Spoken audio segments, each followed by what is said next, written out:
Taking a moment, want something calming and soothing?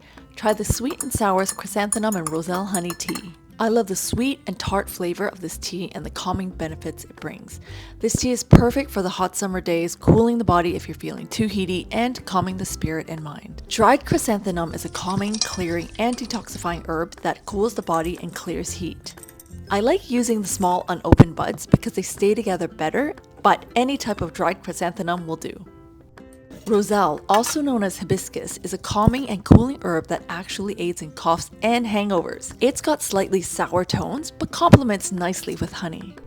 For this tea, I'll use a handful of chrysanthemum, 4 to 5 Roselle buds, and 1 tablespoon of honey. Use any pot with 2 cups of water and add all the flowers in and boil on medium for about 5 minutes.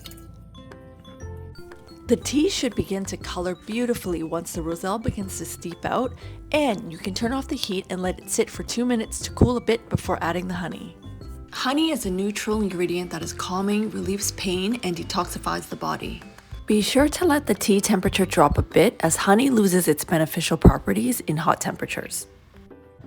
Alternatively, you can also just steep in boiling water for 5 minutes if you don't want to use the stovetop. This is another one of those teas that you can replenish with boiling water to steep out again. I find I can refill about 3 times before it loses its potency.